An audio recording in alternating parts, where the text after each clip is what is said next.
What's up guys? Welcome back to my channel. My name is Elizabeth. For those of you that don't know, I am at Hello Spoonful on Instagram or hellospoonful.com, and I'm a food and wellness blogger here to bring you 3 easy weeknight recipes in this video, or really on the weekend if you're a homebody like me. I tried to get a variety, so one of them is on the stove. It's a shrimp recipe, the second one is a vegetarian pasta recipe, and the third one is a crock pot chicken recipe. So we kind of covered all the bases here, and I really hope you enjoy it. If you like this video, give it a thumbs up and hit subscribe because it really supports my channel. So let's get into it.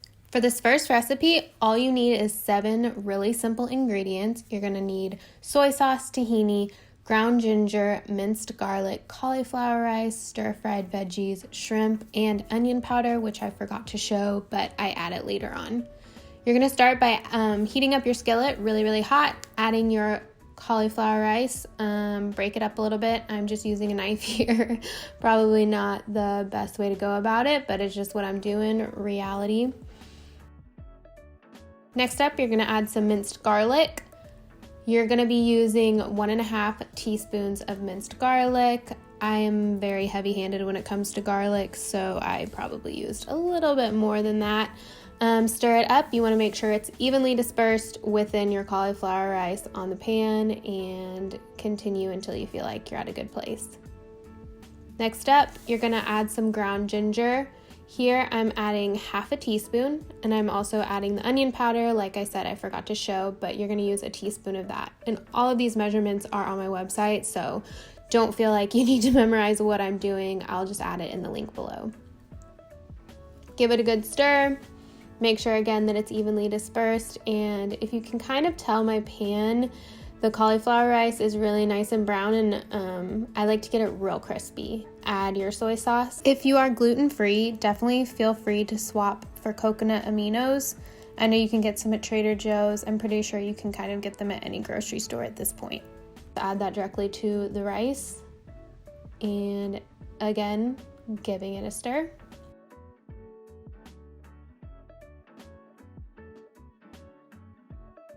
Once you feel like the soy sauce is evenly about in the cauliflower rice, you're gonna add your stir-fry veggies. I get this vegetable blend from Costco. It's great, it's perfect for this recipe. Something I like to do when I use frozen vegetables is actually put them in a bowl and microwave them for a little bit first, and then add them to the skillet to get them really crispy. It really, I just think, expedites the process. You can definitely add them directly to your saute pan, but I'm impatient. So I like to microwave them first and then get them cooked a little bit and then add them to the pan. So I've got my skillet really nice and hot. This is a non-stick skillet, so I am just going to add the veggies directly to. I usually just add them in a bowl with a little bit of water, microwave for a couple minutes, kind of just want to thaw them out so that I'm not cooking them frozen directly on the pan. You totally can, but like I said, this just expedites everything. And you can see they're getting nice and crispy and brown. That's what you want. I kind of just leave them untouched for a while so they can do their thing. In the meantime, I'll play with Cyrus. He's always there waiting, wanting to play with his ball. So it's kind of a good time to just, again, stir him around, let him sit, get really crispy, and kill some time with him. Want to wash your hands if you do play with your dog, so I just wash my hands, come back to the pan, and now we are moving on to the cauliflower rice. You're going to add the veggies directly to your rice.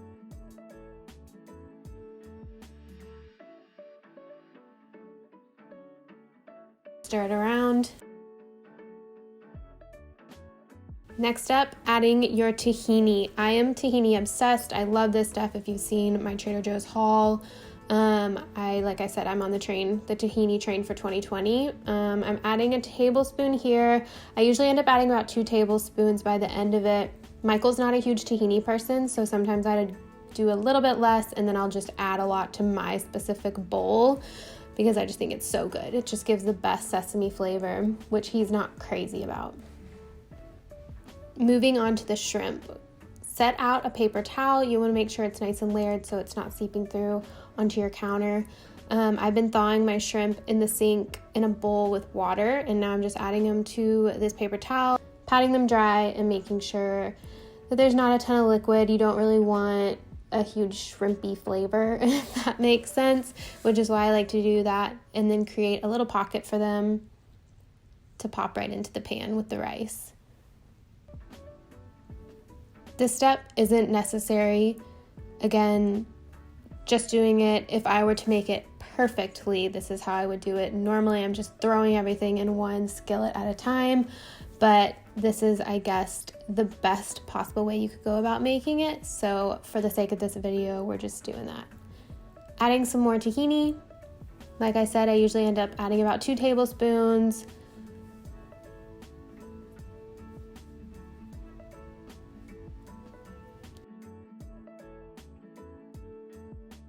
And plate it up. So that is it. That's all you're gonna need for this recipe. So super simple. Like I said, this is for 2 people usually. You can add or subtract as much as you want, double it. It's perfect. Moving on to my creamy pasta using goat cheese, Brussels sprouts, bean-based pasta, and you're gonna need some nutritional yeast as well. You're just gonna bring your water to a boil, add in the chickpea pasta or whatever pasta of your choice. I'm just using this one because it's really high in protein and in fiber. So when I do a vegetarian-based meal, I really wanna focus on getting enough protein in, and this pasta is a great choice. I will say this pasta boils over easier than most if you do use the Banza, so just beware of that. Next, I am heating up a pot of my homemade no added sugar marinara. You would definitely use store-bought, and I will write in the notes below 2 of my favorites that have no added sugar. You just want to watch out for unnecessary sugars in pasta sauce. Next, I'm adding a big old chunk of goat cheese. This is the secret. It's amazing, so good. We get ours at Costco, and you get a giant 2-pack, so we're always prepared with the goat cheese. Add the goat cheese directly to the sauce, give it a stir, and it's gonna get real creamy. Definitely don't put the lid on like Michael does. It makes the goat cheese get a really weird texture. I still don't know why he does that, but just disclaimer, you're just gonna heat it right up without the lid.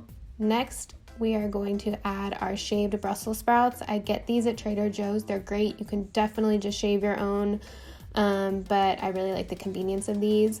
Mine were starting to go bad, if you can't tell, so I was kind of trying to pick out the best pieces to use, and I absolutely forgot to spray the pan with oil, so I go back in later and spray it, but you will want to spray your pan with oil before adding them if you want them to get super crispy.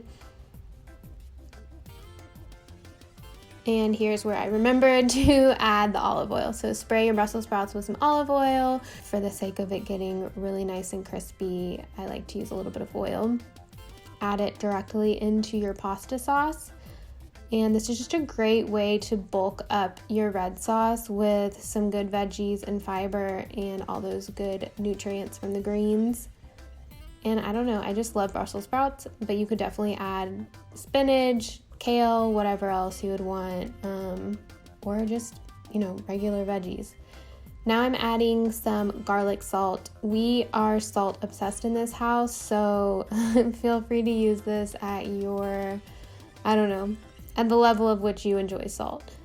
Give it a good stir, add in your pasta, and that's it. Seriously, the easiest, most delicious. I like to add nutritional yeast at the end, maybe a little extra goat cheese, but so great. We love to have it for meal prep as well and keep a big thing of it in our fridge, so you can definitely do that as well.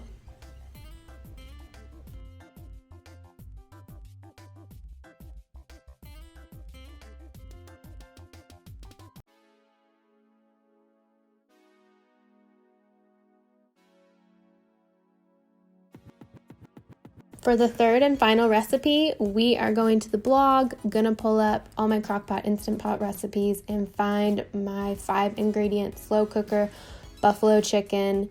It is one of my most popular recipes. I love this thing. It's a crock pot and Instant Pot all in one. So you can definitely make this either way. I've only done it in the crock pot, but I've had some people say they just put it on the poultry setting and it worked just fine. Also love this thing because if you take the lid off, you can also just saute things right in there. There's a saute option. So you can do brown and saute. So for this, I might start and put the onions in here and saute them with the garlic for a little bit first, and then add the chicken and let the crock pot do its thing. For this recipe, you're gonna need minced garlic, onion, some olive oil, cooking spray, chicken, and Frank's Red Hot Original. Don't get the buffalo sauce. So now you're just gonna chop up your onion and discard any pieces that you don't want. You can kind of make whatever size you want. If you want to dice it, more of the julienne style, I just kind of make it into nice chunks. I love onions, so I like having those big pieces in there. Next up, measure up your hot sauce and set that aside. You're going to spray your Instant Pot or crock pot or whatever you choose to use with some cooking spray and add the chicken into your pot. On top of that, add your onions, and you're gonna add your minced garlic. I always get it pre-minced because I don't want to mess with how messy garlic is. And I love garlic, as I said before, so I add a heaping tablespoon and sometimes more. And here I definitely snuck in some more garlic powder. Next, you're gonna add some black pepper.